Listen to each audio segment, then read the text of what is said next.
प्यारे बच्चों, mathematics online class में आप सभी का स्वागत है। आज की इस वीडियो में हम चैप्टर नंबर 11 परिमाप और क्षेत्रफल के अंतर्गत एक्सरसाइज 11.4 हल करेंगे। तो प्रश्नों को चलने से पहले यदि आपने अभी तक हमारे YouTube चैनल को सब्सक्राइब नहीं किया है तो सबसे पहले DL सौ मैथ गुरु YouTube चैनल को सब्सक्राइब कर लें और वीडियो को अधिक से अधिक शेयर करें। तो आइए देखते हैं प्रश्न नंबर 1। प्रश्न नंबर 1 है, एक बगीचा 90 मीटर लंबा और 75 मीटर चौड़ा है। तो इसमें लंबाई चौड़ाई दी गई है। तो आयताकार बगीचा है ये। इसके बाद चारों ओर एक 5 मीटर चौड़ा पथ मतलब रास्ता बनाना है।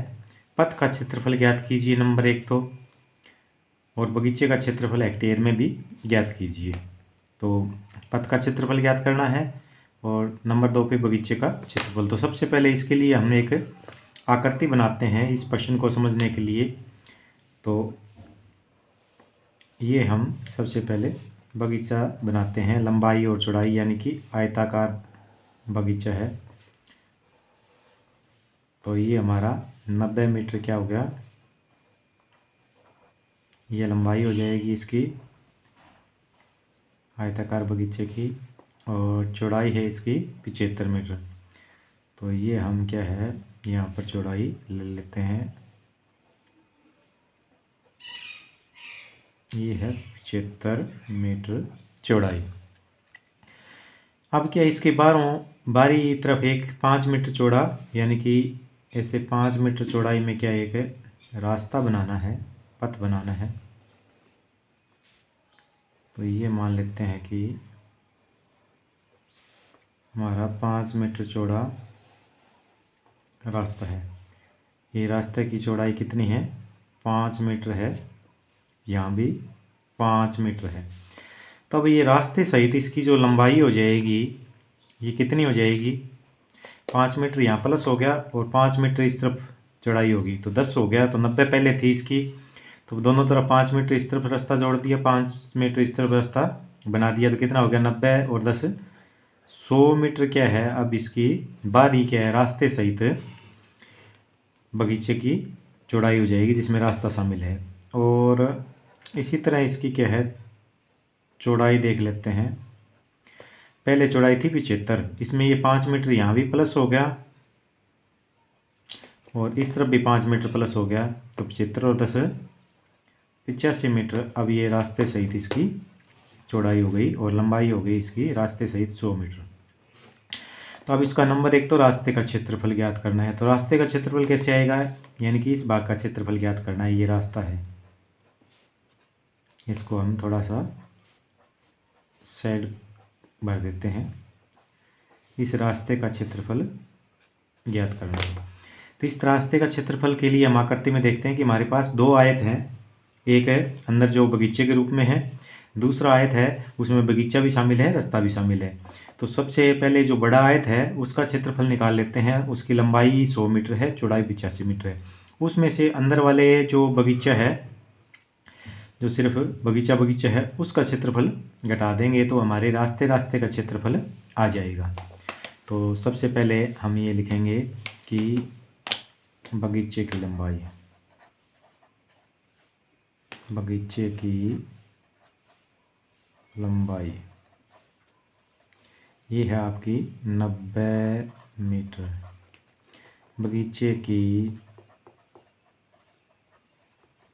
चौड़ाई 75 मीटर। अब लिखेंगे रास्ते सहित, रास्ते या इसको पथ भी लिख सकते हैं, पथ सहित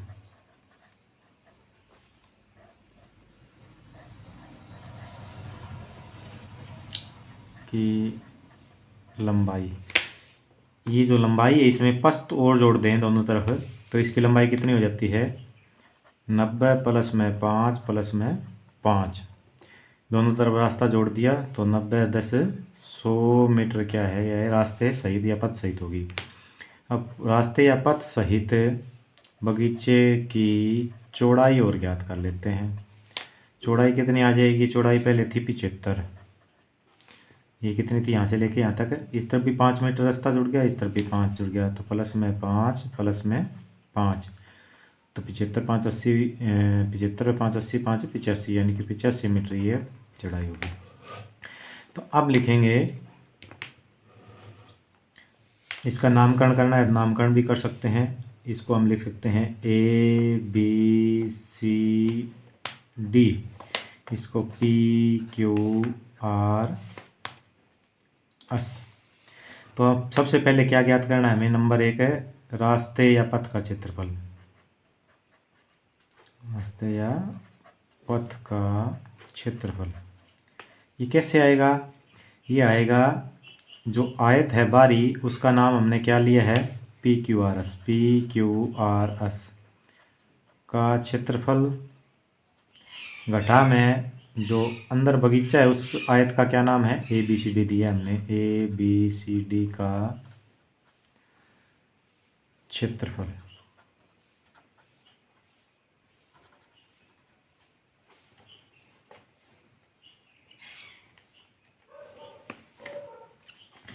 तो इस प्रकार क्या आ जाएगा, हमारा रास्ते का क्षेत्रफल आ जाएगा। जो रास्ते सहित जो आयत बना है उसका नाम PQRS, यानी बाहरी आयत ले लिया, उसमें से क्या है, अंदर वाला जो आयत है, छोटे वाला आयत है जो बगीचे के रूप में है, उसका क्षेत्रफल घटा देते हैं। तो आयत का क्षेत्रफल का हमें पता है, पीछे वाली एक्सरसाइज में हमने किया था, आयत का क्षेत्रफल होता है लंबाई गुना चौड़ाई। तो PQRS जो क्षेत्र आयत है उसका क्षेत्रफल हो जाएगा, इसकी लंबाई है आपकी 100 गुना 85, ये हो जाएगा 100 गुना 85 मीटर की 2। और घटा में जो बगीचे के रूप में अंदर छोटा आयत है उसका क्षेत्रफल हो जाएगा, उसकी भुजाएं हैं 90 गुना में 75। तो ये आपका उत्तर आ जाएगा 100 गुना 85, 85 को 100 से गुना करेंगे, 85 के आगे 2 जीरो लग जाएगी, 85 100। घटा में इसको 9 से गुना करके जीरो लगा देंगे, जीरो लगा दें, 9 पंजे 45, 4 9 सते 63 और 4 67। तो ये आ गया 6750 बराबर। अब घटा करेंगे हम, यहाँ पर घटा कर लेते हैं, 85 100 में से 6750 घटा देते हैं, 0 5, यहाँ दाई लेने के बाद 10 में से 5 गया 5, और यहाँ बचा आपका 4, दाई लेने के बाद 14 में 7 गए 7, यहाँ बचे आपके 7, 7 में 6 गया 1। तो ये आ गया आपका 1750 मीटर की 2। तो एक आंसर आपका आ चुका है कि जो पथ है उसका क्षेत्रफल कितना आया, 1750 मीटर की 2। दूसरा है कि बगीचे का क्षेत्रफल हेक्टेयर में ज्ञात करो। तो बगीचे का क्षेत्रफल हेक्टेयर में बड़ी आसानी से हम लिख सकते हैं, बगीचे का क्षेत्रफल, बगीचे की लंबाई और चौड़ाई कितनी है, बगीचे की लंबाई 90 है और चौड़ाई 75 है, इसकी गुणा कितनी करी थी, ये आई थी हमारी 9 5 45, 9 7 63 और 4 67, 6750 मीटर की 2। लेकिन इसको हेक्टेयर में प्रकट करना है, ये तो मीटर में आ गया। तो हमें पता है कि 1 हेक्टेयर बराबर कितना होता है, 1 हेक्टेयर बराबर होता है 10,000 मीटर की 2।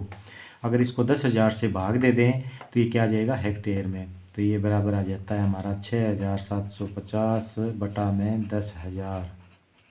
तो अब ये क्या बन गया, हेक्टेयर। तो 0 से 0 कैंसिल होगी, 3 छोड़ के दशमलव लगेगी, आ जाएगा 0.675 हेक्टेयर। ये क्या है हमारा उत्तर नंबर 2 बगीचे का क्षेत्रफल आ जाता है। अगला प्रश्न देखते हैं।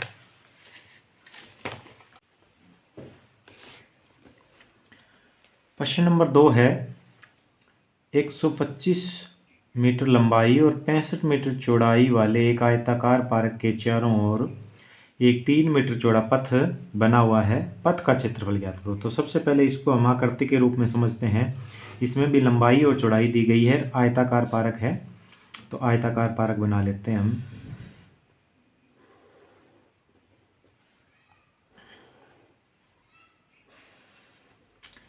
इसमें लंबाई कितनी है, ये लंबाई दी गई है इस पार्क की 125 मीटर, और ये चौड़ाई यहाँ ले लेते हैं, ये चौड़ाई कितनी दी गई है, ये दी गई है 65 मीटर। अब क्या है, इस पार्क के चारों ओर एक 3 मीटर चौड़ा रास्ता बनाना है, पथ बनाना है, पिछले प्रश्न की तरह ही है। उसमें 5 मीटर था, इसमें 3 मीटर चौड़ा क्या है आपको रास्ता बनाना है, यानी कि ये क्या आ जाएगा आपका रास्ता आ जाएगा। तो अब ये जब ये इसकी चौड़ाई लिख देते हैं, कितना है ये 3 मीटर है, और ये भी कितना आ जाएगा 3 मीटर है, चारों तरफ 3-3 मीटर है, ये भी 3 मीटर और ये भी कितना 3 मीटर है। तो अब इसमें भी क्या है, दो आयत बन गए, एक अंदर आयत है ये बगीचे के रूप में है, बाहर जो आयत है उसमें बगीचा और रास्ता दोनों शामिल है। तो ये बगीचे सहित जो आयत बना है इसकी लंबाई कितनी हो जाती है, पहले 125 था, 3 इस तरफ बढ़ गया, 3 इस तरफ बढ़ गया, 6 बढ़ गया, 125 और 6 कितने हो गए 131 मीटर। अब इस बाहरी आयत की लंबाई होगी, और इसकी हम ये जो चौड़ाई है ये कितनी हो जाएगी, पहले थी 65, इसमें से 3 मीटर इस तरफ बढ़ गई और 3 मीटर इस तरफ बढ़ गई, 6 मीटर बढ़ गई, तो ये कितनी होगी 65 और 6 71 मीटर। तो ये आपका आकृति के रूप में दो आयत प्राप्त होते हैं। अब सिर्फ रास्ते का क्षेत्रफल ज्ञात करना है।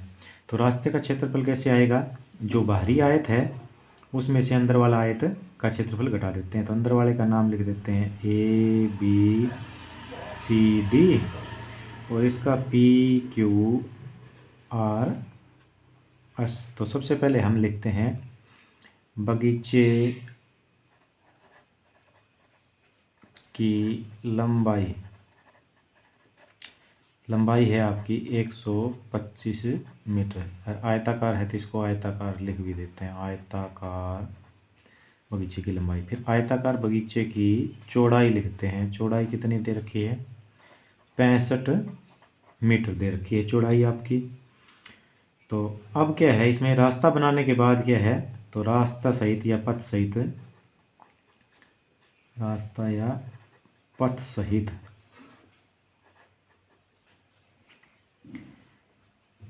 बगीचे की लंबाई। अब लंबाई कितनी हो जाती है 125 पहले थी, इसमें से 3 मीटर इस तरफ और 3 मीटर इस तरफ जोड़ दी तो प्लस में 3 दो बार जुड़ जाएगी। ये कितनी आ जाती है हमारी, ये आ जाती है 125 और 3 128, 3 131 मीटर। ये क्या आ जाती है आपकी अब रास्ते सहित इसे की कुल लंबाई आ जाती है। रास्ते पथ सहित बगीचे की चौड़ाई,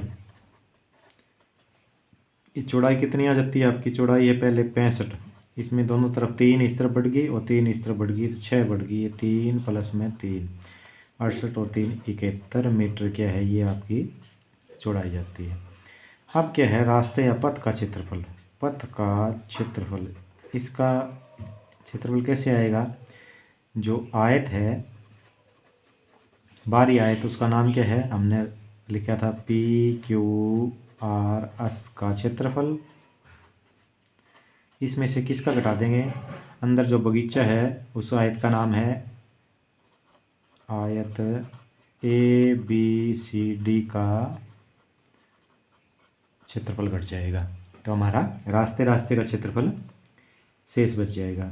तो इसके लिए हम पहले इस जो आयत है उसका क्षेत्रफल हमें पता है लंबाई गुना चौड़ाई, तो इसकी लंबाई कितनी है, इसकी लंबाई है आपकी 131 गुना में चौड़ाई है 71, ये इसका क्षेत्रफल आ गया। घटा में दूसरे जो अंदर वाला आयत है उसका 125 लंबाई है गुना में चौड़ाई है 65। तो इसको सरल करते ही हमारा आंसर आ जाता है।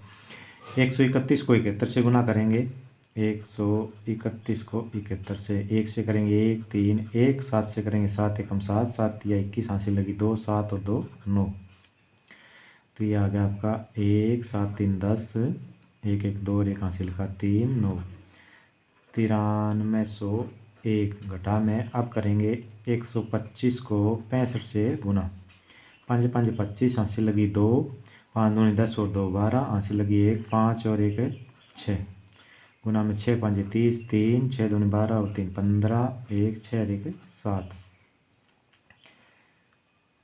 5 2 6 5 11 8, 8125, 8125।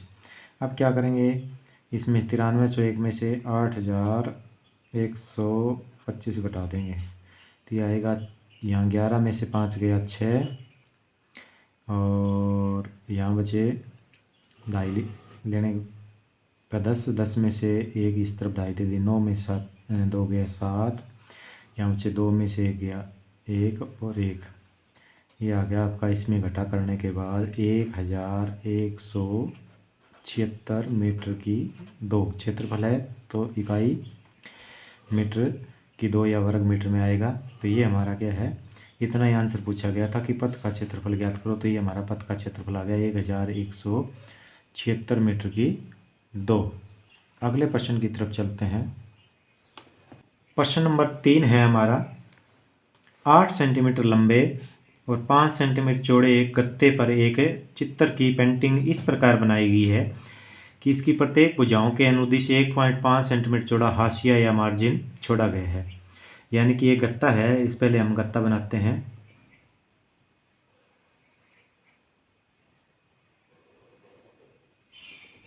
ये आयताकार गत्ता है, इसकी लंबाई है ये आपकी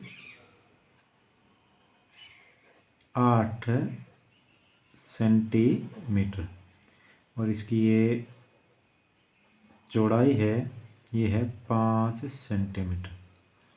अब इसमें क्या करना है, इस प्रकार बनाएगी कि चित्र बनाते समय इसके चारों तरफ एक मार्जिन छोड़ना है। मार्जिन छोड़ना है तो यानी कि क्या है, चारों तरफ एक जैसा 1.5 सेंटीमीटर का मार्जिन छोड़ देते हैं, तो ये यहाँ पर चित्र बनेगा।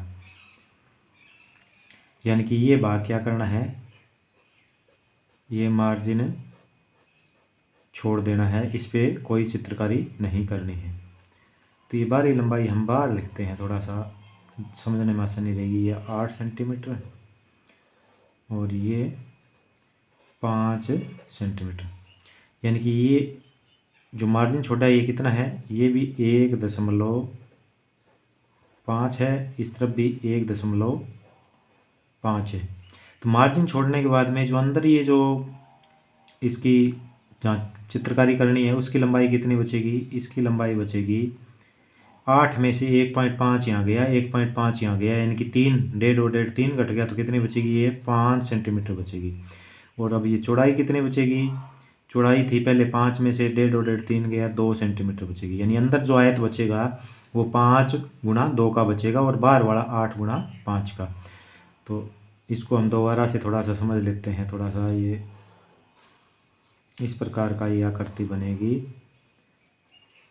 इसकी 8 और 5 भुजा है, इसकी 5 और 2 बचेगी, क्योंकि ये 1.5 और ये भी कितनी 1.5 काट दी गई है, तो ये 5 और 2 का आयत बनेगा और बाहरी आयत 8 और 5 सेंटीमीटर का बनेगा। तो अब इसमें क्या करना है, हाशिए का कुल क्षेत्रफल, हाशिए का मतलब ये जो मार्जिन छोड़ा गया है ये इसका क्षेत्रफल ज्ञात करना है।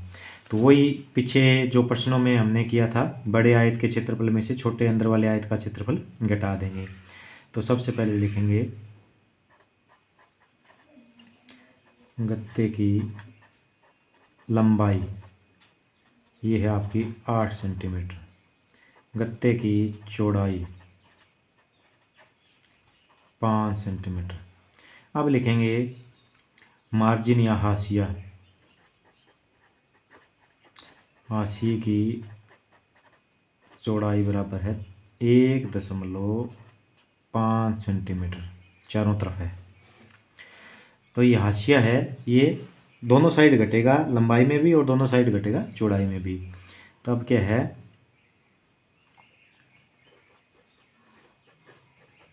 हाशिए को छोड़कर पेंटिंग वाले भाग की लंबाई, हाशिया जब दोनों तरफ निकाल देंगे तो लंबाई पहले 8 थी, इसमें से इस तरफ हाशिया छोड़ दिया, इस तरफ हाशिया छोड़ दिया, तो कितनी हो जाएगी आपकी, ये हो जाएगी आपकी 8 घटा में 1.5 और घटा में 1.5, या जोड़ के भी घटा सकते हैं, ये ऐसे भी लिख सकते हैं 8 घटा में 3.0, 1.5 और 1.5 जोड़ दिया, कितना में आया आपका 3.0। तो ये कितना आ जाता है, ये आ जाता है आपका 5 सेंटीमीटर। अब क्या है, हाशिए को छोड़कर पेंटिंग वाले भाग की चौड़ाई और ज्ञात कर लेते हैं। चौड़ाई पहले कितनी थी, पूरे गत्ते की 5 थी। इसमें से दोनों तरफ हाशिया है चौड़ाई में, इस तरफ भी हाशिया कट जाएगा, ये भी और ये भी कट जाएगा। तो 1.5 घटा में 1.5, या ये दोनों जोड़ के भी घटा सकते हैं। तो ये 5 में से दोनों जोड़े कितने आ गए, 3.0, यानी 5 में से 3 गया 2.0, या 2 ही लिख सकते हैं, 2 सेंटीमीटर। ये आपकी चौड़ाई आ गई।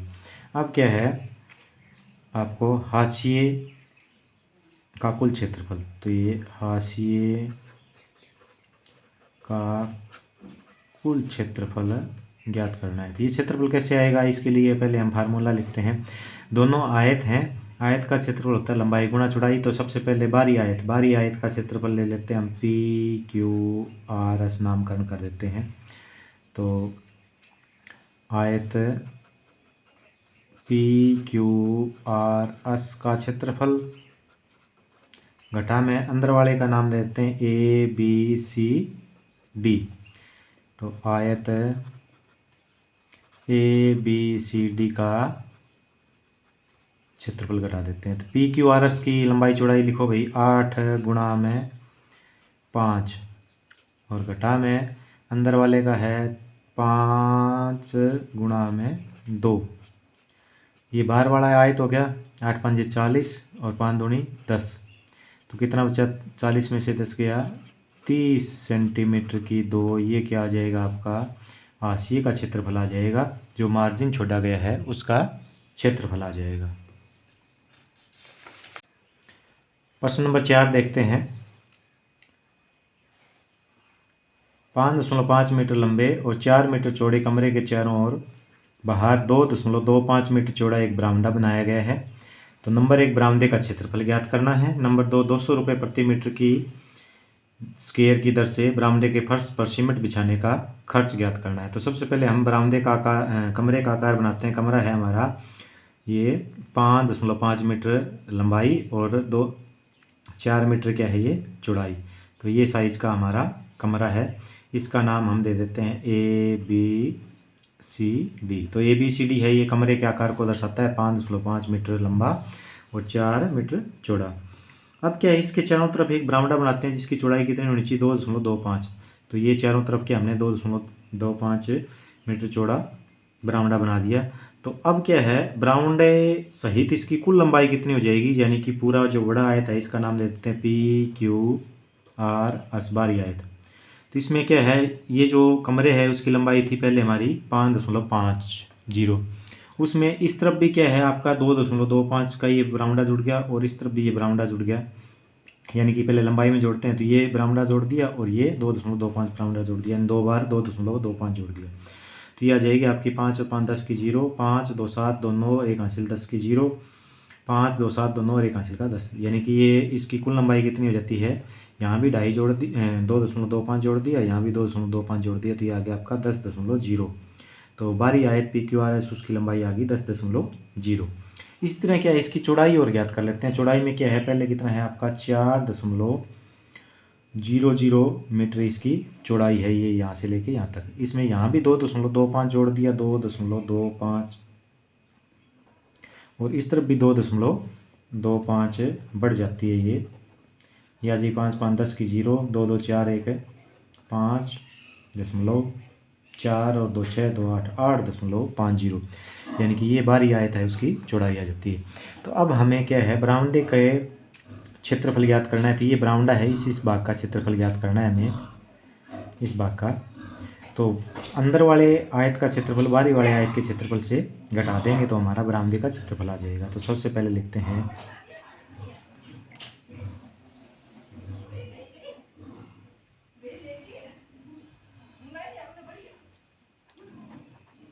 कमरे की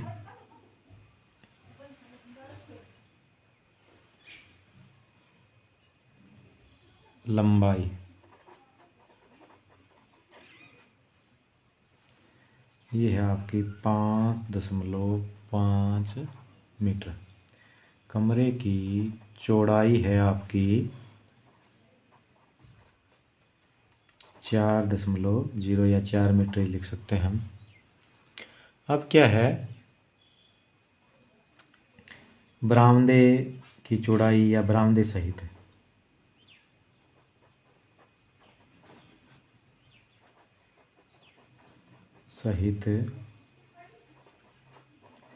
कुल लंबाई, बरामदे सहित कुल लंबाई कितनी हो जाएगी, 5.5 पहले से है, इसमें 2.25 और जमा में 2.25 दोनों साइड की जुड़ जाएगी, ये भी जुड़ जाएगी, ये भी जुड़ जाएगी, तो ये कितना आया था 10.0, यानी कि 10 मीटर आ जाएगा आपका। बरामदे सहित कुल चौड़ाई कितनी हो जाएगी आपकी, 4 मीटर है, प्लस में 2.25 प्लस में 2.25 और जोड़ दिया, तो ये कितने आई आपकी, ये आ जाएगी आपकी 8.50 मीटर क्या है आपकी चौड़ाई आ जाएगी। अब हमें ज्ञात करना है बरामदे का क्षेत्रफल। बरामदे का क्षेत्रफल, तो इसके लिए पहले सूत्र लिख देते हैं। दोनों आयत हैं, बाहरी आयत में से बाहरी आयत का नाम है PQRS आयत का क्षेत्रफल, घटा में ABCD आयत का क्षेत्रफल। आयत का क्षेत्रफल घटा देने से हमारे क्या है, बरामदे का क्षेत्रफल आ जाता है। PQRS आयत है, उसकी लंबाई चौड़ाई कितनी है, क्योंकि आयत का क्षेत्रफल होता है लंबाई गुना चौड़ाई। तो बाहरी आयत है, उसकी लंबाई है आपकी 10 मीटर, गुना में चौड़ाई है 8.5 मीटर, ये क्षेत्रफल हो गया। घटा में अब क्या है, ABCD अंदर वाला आयत है, उसकी लंबाई है आपकी 5.5 गुना में चौड़ाई है 4। तो इसको सरल करने से हमारा आंसर आ जाता है। इसको हल करेंगे तो 8.50 को 10 से गुना करेंगे तो क्या आ जाएगा, ये आ जाएगा आपका 8500 दो छोड़ के लगेंगे तो 85.00, यानी 85 आ गया। घटा में इसको 4 से गुना करेंगे, 5 चौके 20, 5 चौके 4 5 20, 4 5 20 और 2 22, एक छोड़ के 22.0। तो अब क्या है 85.00, यानी 85 लिख सकते हैं हम केवल। इसमें से 22 घटा देंगे, कितना बचा 3, और 8 में से 2 गया 6, 63, तो बराबर आ गया ये आपका 63 मीटर की 2। ये क्या है आपका बरामदे का क्षेत्रफल आ गया। अब खर्च ज्ञात करना है, तो 1 मीटर की 2 पे खर्च है तो 63 रुपये ज्ञात कर लेते हैं। प्रश्न नंबर 5 देखते हैं। 30 मीटर भुजा वाले वर्गाकार बगीचे की परिसीमा से लगा भीतर की ओर 1 मीटर चौड़ा पथ बना हुआ है।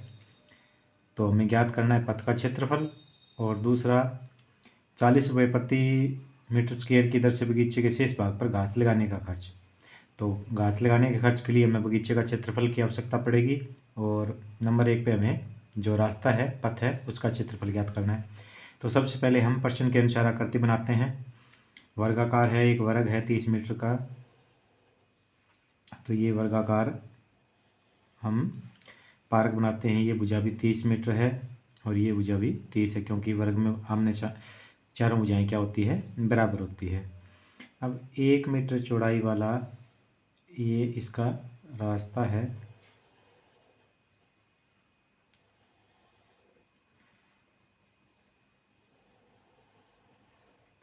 ये इसका पथ है।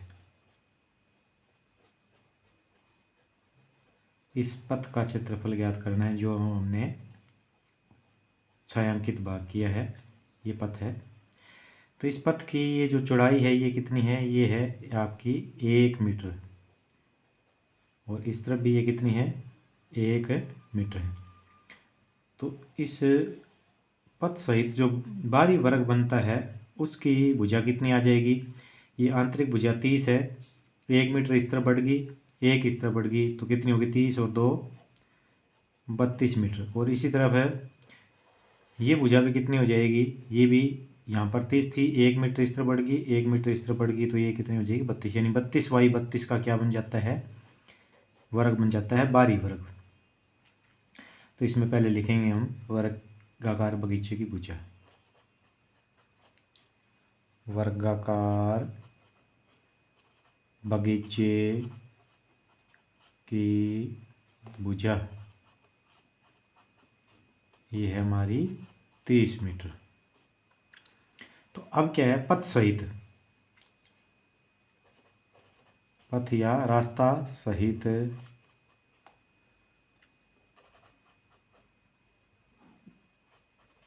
वर्गाकार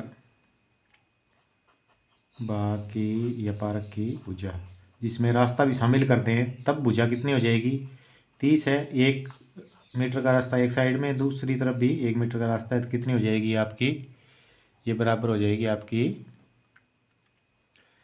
32 मीटर।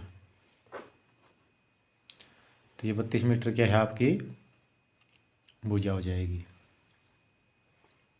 तो अब क्या है, पथ का क्षेत्रफल कैसे आएगा, पथ का क्षेत्रफल ज्ञात करते हैं। नंबर 1 हमें पथ का क्षेत्रफल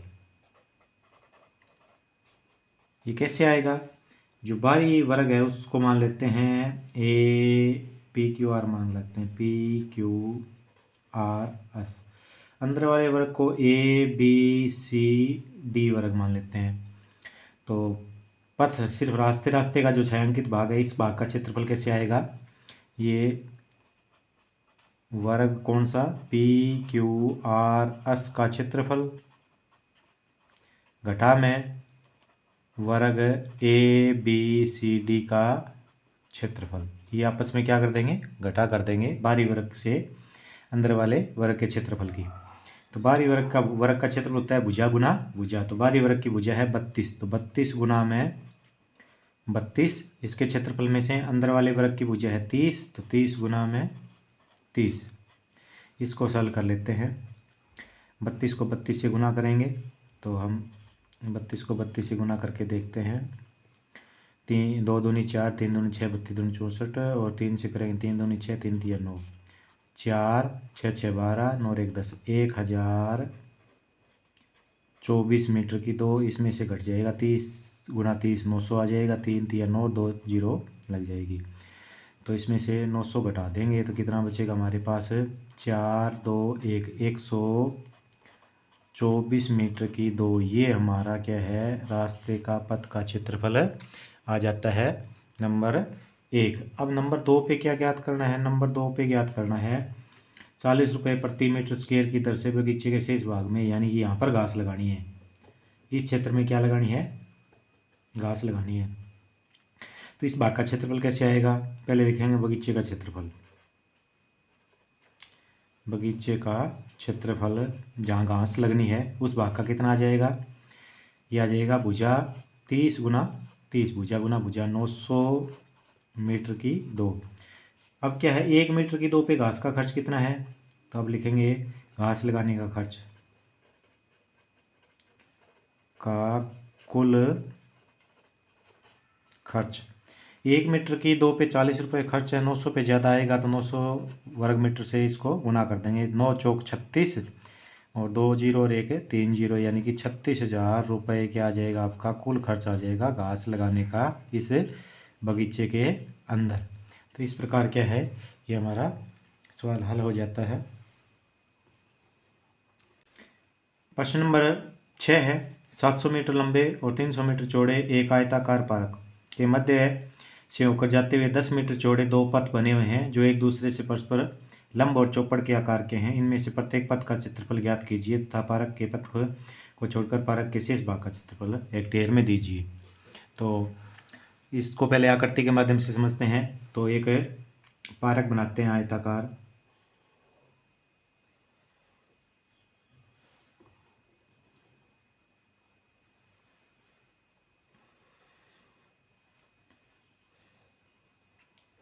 ये हमारा आयताकार पार्क है। इसकी भुजा ये हो जाएगी आपकी 700 मीटर लंबाई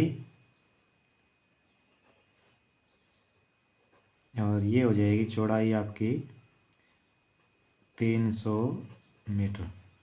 अब इसमें दो क्या है, पार्क के मध्य से होकर जाते हैं। 10 मीटर चौड़े दो रास्ते हैं, एक लंबाई के अनुरूप है, इस तरह ये रास्ते हैं ऐसे बीचों बीच जो आपस में क्या है, चौपड़ या आपस में लंब है। तो ये रास्ता ये ले लेते हैं, ये रास्ता है। ये चौड़ाई कितनी है इस रास्ते की? 10 मीटर है, यानी कि इस रास्ते की चौड़ाई है आपकी यहाँ से लेके यहाँ तक 10 मीटर, और लंबाई कितनी हो जाती है? 700 ही हो जाएगी, क्योंकि लंबाई के अनुरूप है। दूसरा रास्ता इसके ऊपर लंब है, तो ये ऐसे रास्ता बन जाएगा, दूसरा ये रास्ता बन जाएगा। इसकी चौड़ाई भी कितनी है? ये 10 मीटर चौड़ा है, दोनों रास्ते ये भी 10 मीटर। तो अब क्या है, ज्ञात क्या करना है? ये दोनों रास्ते एक दूसरे पर लंब है, तो ये जो भाग है ये दोनों में कॉमन है, ये देखो, क्योंकि ये इस रास्ते में शामिल होता है और ये इसमें भी शामिल होता है। तो अब क्या है, पथ का क्षेत्रफल, प्रत्येक पथ का, यानी इस रास्ते का क्षेत्रफल ज्ञात करना है, इसका ज्ञात करना है। तो इस रास्ते का क्षेत्रफल कितना आ जाएगा लंबाई के अनुरूप वाले का? ये आयताकार रास्ता है, लंबाई इसकी 700 है, चौड़ाई 10 है, 700 गुणा 10, तो ये 7000 आ जाएगा। दूसरे रास्ते का आ जाएगा लंबाई गुणा चौड़ाई, यानी लंबाई है इसकी इस रास्ते की 300, चौड़ाई है इसकी 10, यानी कि 3000 के करीब। और दोनों रास्तों का निकालेंगे तो दोनों रास्तों का जोड़ने के बाद में ये बीच वाला जो एक 10/10 का वर्ग है, यहाँ बीच में वर्ग बनेगा, ये 10 हो जाएगा, ये भी 10 हो जाएगा। तो ये 10 गुणा 10 100 वर्ग मीटर घटाना पड़ेगा हमें, क्योंकि ये पहले रास्ते में भी शामिल होता है ये भाग, और दूसरे रास्ते में भी ये भाग शामिल होता है। तो इस भाग का क्या करेंगे, दोनों रास्तों का निकालते वक्त जोड़ में से ये वर्ग का घटा देंगे। तो ये तो आ जाएगा हमारे रास्तों का क्षेत्रफल। और उसके बाद में शेष भाग का, यानी इस भाग का क्षेत्रफल ज्ञात करना है। तो इस भाग का क्षेत्रफल कैसे आएगा? इस भाग के क्षेत्रफल के लिए हम क्या करेंगे कि पूरे जो आयताकार भाग का क्षेत्रफल है उसमें से ये रास्ते का क्षेत्रफल हम घटा देंगे, तो ये हमारा इससे शेष भाग का क्षेत्रफल आ जाएगा। तो सबसे पहले क्या लिखेंगे हम? सबसे पहले लिखेंगे आयताकार पारक की लंबाई। तो लिखते हैं हम आयताकार पारक की लंबाई 700 मीटर, आयताकार पारक की चौड़ाई 300 मीटर। तो आयताकार पारक का क्षेत्रफल निकाल ही लेते हैं यहीं। आयताकार पारक का क्षेत्रफल लंबाई गुना चौड़ाई 700 गुणा में 300, कितना आ जाएगा? 7 या 21 और 3 जीरो लग जाएगी, 21,000 मीटर की 2। ये तो पूरे पार्क का है जिसमें रास्ता भी शामिल है। अब क्या करते हैं, पहले रास्ता है जो लंबाई के अनुरूप है, तो पहले पथ का क्षेत्रफल लंबाई गुणा चौड़ाई। पथ की लंबाई कितनी है? अगर लिखना चाहें तो पथ की लंबाई अलग अलग लिख भी सकते हैं। तो ये आ जाएगा, इसकी लंबाई है 700 गुणा में 10, तो गुणा करेंगे लंबाई गुणा चौड़ाई, इस पथ की ये क्षेत्रफल आ जाएगा 700 गुणा 10, तो ये आ जाएगा आपका 7000 मीटर की 2। जो दूसरा पथ इसके ऊपर लंबवत है ये चौड़ाई के अनुरूप है, इसका क्षेत्रफल क्या आ जाएगा? इसकी भी लंबाई गुणा चौड़ाई आयत बनता है ये भी, तो इसकी लंबाई ये 300 मानी जाएगी, ये ऐसे 300 है, और चौड़ाई 10 है, तो 300 गुणा 10 3000 मीटर की 2। अब क्या है, एक आंसर तो हमारा आ चुका है कि प्रत्येक पथ का क्षेत्रफल ज्ञात कीजिए। तो ये प्रत्येक पथ का क्षेत्रफल तो आ गया। अब क्या है, अब दोनों रास्तों के बीच में एक वर्ग बनता है। ये पहले रास्ते में भी इसका क्षेत्रफल शामिल है, दूसरे रास्ते में इसका क्षेत्रफल शामिल है। तो इसका साइज क्या है? 10 गुना 10, तो इसका क्षेत्रफल कितना आ जाएगा? बीच रास्ते के बीच में बने वर्ग का क्षेत्रफल 10 गुना 10 100 मीटर स्क्वेयर। तब दोनों रास्तों का कुल क्षेत्रफल कितना आ जाएगा? 7000 पहले रास्ते का है, 3000 दूसरे रास्ते का है। इनको जोड़ के और बीच वाला जो वर्ग है उसका 100 घटा देंगे, क्योंकि वो दोनों में शामिल हुआ है। तो 7 और 3 10,000, 10,000 में से 100 वर्ग मीटर घटा दिया, तो 9,900 मीटर की 2। ये क्या है, दोनों रास्तों का कुल क्षेत्रफल आ जाएगा। 100 ये घटाना पड़ेगा क्योंकि ये दोनों रास्तों में शामिल होता है। अब पथ को छोड़कर पार्क के शेष भाग का क्षेत्रफल कैसे निकालेंगे। अब पार्क का कुल क्षेत्रफल कितना है कंप्लीट का, पूरे का 21,000, ये हमने ऊपर ज्ञात किया था। इसमें से ये रास्ते का क्षेत्रफल घटा देंगे 9,900 मीटर की 2, तो कितना आ जाएगा 11,100 मीटर क्या है। 21,000 में से 9,900 घटा दिया तो ये क्या बच गया 11,000 क्या है 100 मीटर की 2 हमारे जो शेष भाग है पार्क का, जहाँ पर क्या घास लगाई जानी है उसका क्षेत्रफल है। तो इसका अगर हेक्टेयर में ज्ञात करना हो तो हमें पता है कि 10,000 मीटर की 2 बराबर 1 हेक्टेयर होता है। तो इसको हेक्टेयर बनाना है, 10,000 से भाग कर देंगे, 2 जीरो से 2 जीरो कैंसिल हुई। अब 2 छोड़ के दशमलव लगाएंगे तो क्या है ये 1.11 हेक्टेयर क्या है हमारा हेक्टेयर के अंदर क्षेत्रफल आ जाएगा।